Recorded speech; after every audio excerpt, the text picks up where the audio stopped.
As a union, PSC CUNY expected to work with a contract, but after 7 years without one, they finally got it ratified after 2 years of intensive campaigns. Let's see how they got there. We had been fighting for several years, agitating about the need for a contract. Right from the minute that our previous contract expired, we had called CUNY to the bargaining table, and yet Mayor Bloomberg was saying that there would be no contracts for any city workers unless they all took wage freezes. And the contract settled by the state under Governor Cuomo also offered very little in advancement for workers. And the CUNY contract involves both the city and the state. Once city contracts started to be settled when Mayor de Blasio came into office, we upped our force, we upped our game, and called on the state to move then too and just get it done. And we began to be almost the last union in the city, in the public sector, without a settled contract. The contract escalated and escalated. We planned very systematically for who the target was, how to make our point, first of all, to our own boss, Chancellor Milliken, and to make it clear to him that he needed to make this a priority. It's his responsibility to put money on the table, and he hadn't done it. The Chancellor, I hope, is doing is telling everybody in Albany and in City Hall that the tax money is worth it. It's worth it. We teach the 99%. This is the future of New York City in our classrooms, and it's getting harder and harder and harder to do it. This is something that's not just a CUNY thing. It's something that's going on nationwide, where universities have a tendency to use the business model and not thinking about professors who are actually doing like the work and most important to make universities up. So please hear our voice. We do need a contract, and hopefully he'll come down and sit at the table and speak to those leaders of this movement. We are supporting the workers and the struggle to get fairness in the society, that's all. Well, the Chancellor take orders from the governor, and they are not pushing the governor in order to have the priorities for the future. We are here protesting against the Chancellor when it should be the Chancellor and the governor, because it's the governor who's really blocking us. And if he want to make it fair for all New Yorkers, think about the people that work for New York, not just the people that work for McDonald's and all these other corporations. Sure, I'm happy that they want to get them $15 an hour, but hey, what about us? He's not coming to the table and bargaining in a fair position. He's not coming to the table prepared to settle this. If he was, this should be settled by now. Mayor de Blasio came into office with a determination to settle contracts, and he settled almost 85% of that contract. So if he has a will to do it, it can get done. We're not asking for anything but a fair shake, to be able to take care of our families, put food on our families' table, and do a hell of a job that they do. I'm a CUNY graduate myself, Baruch College! CUNY college education is the bedrock of New York City higher education, and they deserve, they need, and they will get a raise and a contract that meets the needs for their families. I think the goal of this protest is to get the kind of media attention that will put pressure on the Chancellor and the Governor, frankly, to come in and do something about the dire financial situation at CUNY. In the heart of the campaign, Michael Arenas said it's the union members' constitutional right to protest. We are a university, and I think that the university, the City University of New York, has a very proud tradition of open discussion and a history and a commitment of protecting the First Amendment freedom of faculty, students, staff. We're a First Amendment friendly university, and I think the record bears us out on that. It's really critical that the Chancellor stand up for the faculty and students at this CUNY system. And the reason why it's so critical is he's supposed to be the leader of the city university. And instead he's the leader of developers and of corporations in New York. His interest is that we, faculty and the administrators, should raise money so that the state and the city are less responsible. We want money out of the tax dollar. We don't want to do fundraising. They are all about the corporatization of a very special institution. There's tax money. There's money from the feds, from the state, and from the city.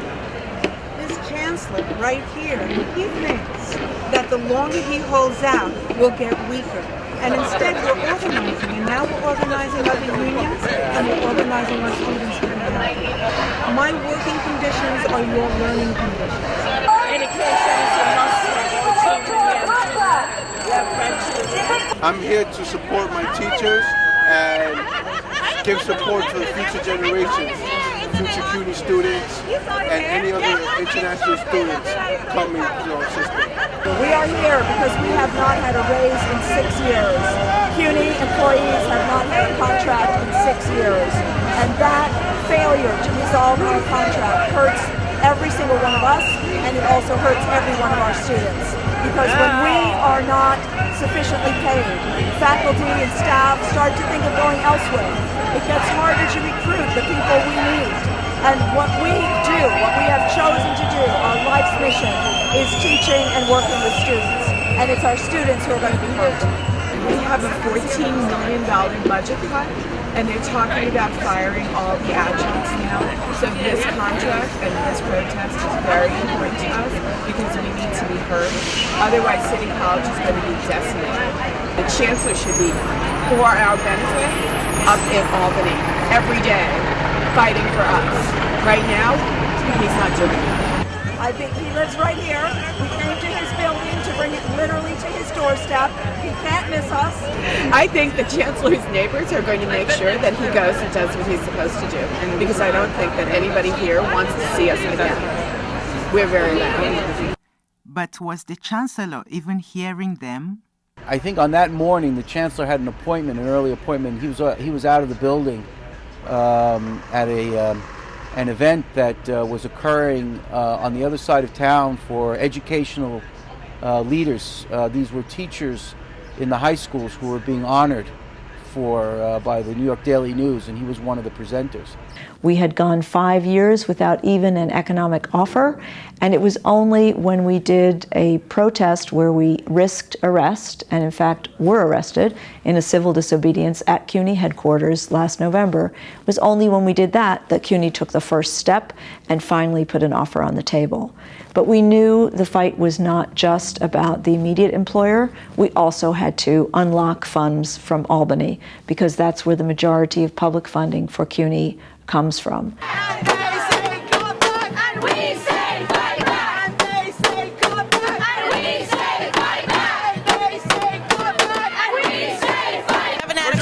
In 6 years, and I'm the chair of the sociology department at Brooklyn College, and we've really seen the impact of not having a contract on faculty retention, on student learning. I want CUNY, this amazing public good that's been an escalator of opportunity for me and for generations of people before me. The whole people of New York, the children of the whole people, shouldn't have a crappy education, shouldn't have an adequate education, shouldn't have a third-rate education. They should have the best education. Tax the rich, not the poor. Stop the war on CUNY. Tax the rich, not the poor. Stop the war on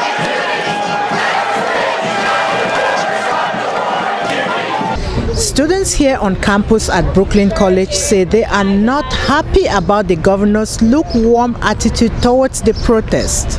I think it's disgusting. I think that when you think about it, these are people who are responsible for our education, people who work tirelessly to make sure that we as students are prepared. I think it's irresponsible for CUNY to allow these professors not to have contracts, especially for an educational institution. I think he needs to give them the money. Okay. They're good. They're making something out of us. If we could get better faculty out there who are actually who actually know what they're talking about and actually want to make a big difference. I think it's important to have the faculty being paid for what they deserve. I wonder what they're doing with all of the money that they're taking from us for tuition, especially since tuition's going up all the time. So what are they doing with all that money, and why are they providing it to the teachers who are actually taking care of the students? If there's not going to be any professors or teachers to educate the students, then what does the future of this country look like? Do your job, Milliken! Do your job, Milliken! Do your job! The Chancellor from the very beginning has indicated that providing a contract for our faculty and staff is the absolute highest priority that he has as Chancellor. And he and the administrative staff at City University have been working very, very hard over the last many months to come up with a settlement that is fair and equitable. They've met with the union, both the teachers union and also the staff unions, on many, many occasions over the course of the last year. And they've made some important progress on areas involving fringe benefits, and there's been some very serious discussions about salaries. The stickling point is the ability to fund it, and that's where the Chancellor is also working to find the resources to help support the settlement. He's also said on many occasions that the faculty at the City University and the integrity of the faculty is of the highest priority, because without a strong and well cared for faculty, the university cannot continue to succeed. It's very clear that the faculty must be compensated fairly, and the Chancellor understands that. The Chancellor's apartment is one of the contentious issues the union members have with CUNY. They say it is funded by their taxpayer money. We're standing in front of the Chancellor's $19,500 a month apartment. I think it's outrageous that the Chancellor can be subsidized at this level. Faculty and staff can't get anything. I've been at Hunter 28 years. I've seen chancellors come and go. For them, it's a big paying corporate job. His apartment is more than $19,000 a month. We know people in the city who make $19,000 a year. How dare a city, a chancellor of the public university of higher education in the city of New York be allowed to live in an apartment that's $19,000? I'd rather they get a raise. I'd rather I get a raise. And I'd rather we get more faculty so you don't have to have such horrible learning conditions. But Michael Arenas says the Chancellor's rent is not from taxpayer money.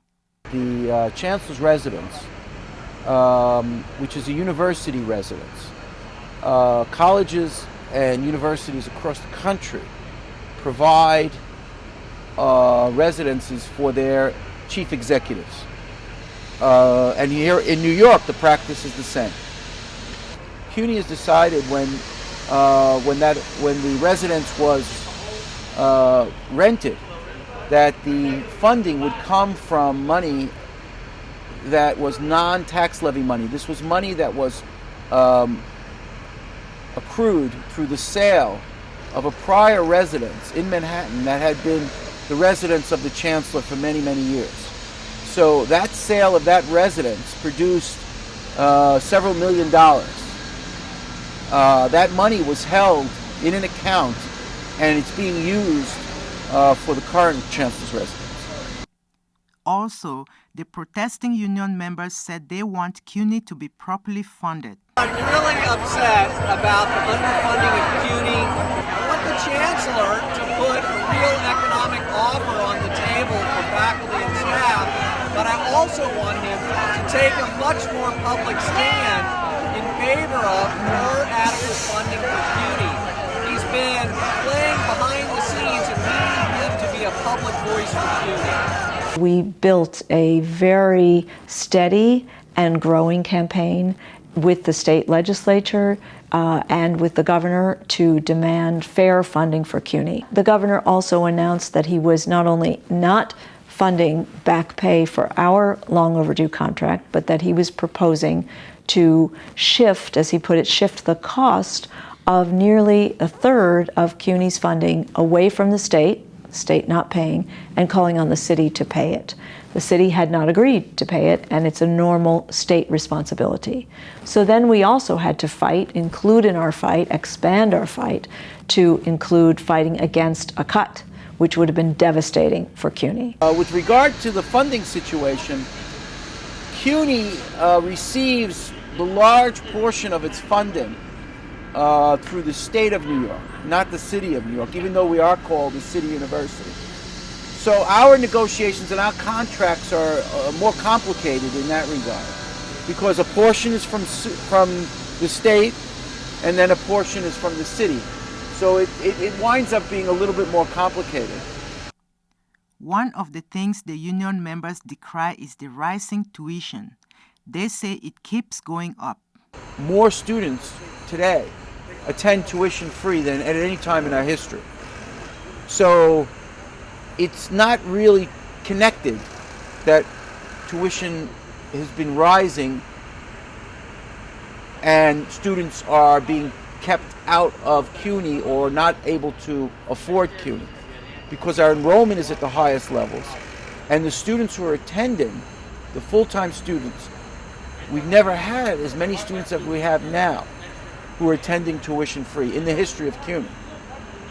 Now, if you compare for students who are actually paying tuition, and there are students who pay tuition, who actually pay out of pocket, our tuition rates are half, or sometimes more than half, less than other private universities in the metropolitan area and nationally. So it is true that over the course of the last 5 years, tuition has increased $300 a year, each year. So now we're up to for students who will pay, who receive no financial aid, we're paying something on the order of $6,000 and plus that. But that $6,000 in comparison to other public universities is 10, 20, 30, 40, 50% less than the numbers out there. So you have to keep that in mind. However, Michael Arenas said despite the tuition increases, CUNY is still very affordable. We're standing right here under a beautiful oak tree at Brooklyn College. And this is probably one of the most magnificent campuses in New York City. One of the things that we've come to recognize is that CUNY, and in Brooklyn College, for example, is such a tremendous value for students. Academically, it is a place of very strong academics and of a fine faculty. And economically, it's a place where students can come and attend without going broke. Students can attend this college and many colleges around CUNY because the tuition is very affordable and many qualify for financial aid. We see that somewhere on the order of 70% of our students who attend our colleges full-time pay no tuition at all. They attend tuition free. And of those students who graduate, 80% have no debt. They graduate free of debt. It's a tremendous boost as they enter the workforce to be able to use every dollar that they earn towards the betterment of their lives the minute they get out into the workforce, and not have to pay dollars and dollars and dollars for 10 and 20 years for college debt, which many students never ever get away from. They spend the better part of their adult lives paying student debt. Be in a place like Brooklyn College, where The students are coming here in increased numbers. They're voting with their feet. And that's true about CUNY across the university. Our enrollment is up. Over the last 15 years, it's up 40%. Over the last 5 years, it's up 6%. So the faculty are doing a tremendous job in the classroom. The students understand that they're getting this incredible education at a tremendously affordable price. But PSC members somehow disagree. My mother graduated from Brooklyn College. My mother went to college for free. Not only did she go for free, but she had a stipend because she was around 45 years old when she went to college. So she went to school for free. She got money to buy her books and some money to support her. My sister went to the School of Social Work. It was practically free. Not totally, but it was so reduced. One of the best schools of social work in the United States. My other sister went to the School of Nursing at Hunter College. The same thing. Her education was completely subsidized, 100%. Michael Arena also said, despite the struggles with the contract, it should be recognized that CUNY is investing in its colleges. You can hear the buzzing in the background, okay? There's energy and activity and new activity going on. So a place like Brooklyn College, which is a magnificent campus, it looks like Dartmouth. But it's not stopping here. The university and the college is making a huge investment in the future with this new performing arts center. If you go across the quad, you'll see brand new facilities that opened up just a few years ago. A new gymnasium, a new physical education center, all new service center for students who are registering, for paying bills, for all sorts of things. The actual quad is opened up compared to what it was before. It's a total transformation. This library, which is right behind us here, is basically a brand new library. It opened up 10 years ago, approximately 10, 11 years ago, with the state of the art.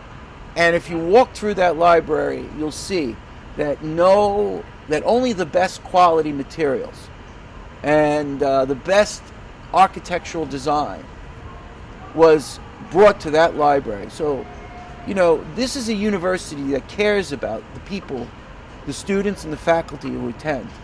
Now, occasionally, you know, doorknob will fall off and there'll be maintenance issues at any campus, at any place. But over the course of the last 15 years, somewhere in the order of $10 billion has been invested into our campuses across the city. In some cases, whole new campuses. In the case of Brooklyn, 4 very large new buildings have transformed the environment into what you see here today. Students who are coming to CUNY in record numbers, coming to Brooklyn College in record numbers, they know the value of Brooklyn College and of a Brooklyn College diploma and of a Brooklyn College education. And even with the unsettling situation that we have with the contract, which is a very high priority for the university to resolve, even with that, we're moving forward. Despite putting an offer on the table, the campaign continued with a big move. In the spring, we took a strike authorization vote, deciding whether the members of the union would authorize the union leadership, if necessary, to call a strike to win a fair contract. And we worked very hard to educate everyone about that strike authorization vote, and we got an astounding result of 92% yes on that strike authorization. That then gave us the power to sit at the bargaining table and say to management, we can walk away, we can start organizing a strike if you don't produce something decent. And finally, they did. It took another arrest in front of the governor's office and a lot more bargaining all through the night, working with the state and the city and CUNY, but finally we came to a deal. The campaign only ended when PSC CUNY got their contract ratified. Even though they got the contract ratified, the fight seems not to be over yet. We are very disappointed that CUNY announced only in the very end of August or beginning of September, finally they announced when the payments would be made for this contract. And we were very disappointed to see that only a small payment, which is a ratification bonus, is planned for October, while the bulk of the payment, which is two things, one is retroactive money and the other is movement onto a new salary schedule, the salary schedule that we negotiated, that will not happen until the latest January, they said. So they've given us the date of January 2017. And we waited a very long time for a raise. Our members have waited 7 years now without a raise, and it is very unjust that no plans apparently were made by CUNY management to anticipate the need to get things going quickly so that the minute we were ready, they were ready to process it, they could work with the city and state to get that done. I mean, I will say that we understand that it's a process. There are a lot of people. It's a complicated payroll to go through and to get accurately and well. But we believe that CUNY management did not act quickly enough. They did not anticipate the need, and they were not showing the sense of urgency that they claim they have. Barbara Bowen says she thought they would take a break from testifying, but they had to keep putting pressure on CUNY. And we worked as a union leadership throughout the summer, first of all, to get an incredibly strong ratification vote for the contract, and then started pressing CUNY immediately to move forward on the payments. And we continued to do that. We did various things to expedite the payments, sent a letter to our members. They responded by sending 2,000 messages to the chancellor within 2 days. And then finally, CUNY moved and made an announcement. So today there's a hearing at the Board of Trustees. This is Monday, September 19th. There's a hearing, and scores of PSC members have either sent in testimony or signed up to speak to the board to explain why this is so critical for us. These back payments, the increase in salary, these are not just small change for us or luxuries. This is people's essential money we've been waiting for years and years. People have written to me about how they need the money to prevent eviction, how they're waiting to get medical treatment, how they're waiting for things for their children, and they were counting on this money. It's really unfair after waiting 7 years to have to wait another half year just to get paid. Obviously, the board and the CUNY administration needs to hear exactly how pressing the issue of payment is, so we will be speaking at this meeting. We don't have plans yet for what we'll do at future meetings. We just want to use this to put out our message, make them hear, make them listen to things. I listen to members all day long. I hear those members when I go to the campuses. We wanted to make sure the board got to hear those members too. The president also noted that they plan to be present at all the Board of Trustees meetings scheduled for all 5 boroughs. President Barbara Bowen says they hope CUNY sticks to the January deadline, else they would be out there again protesting. I'm hoping that doesn't happen, hoping that they will come through and even expedite the payments, and if they don't, we're ready to fight back.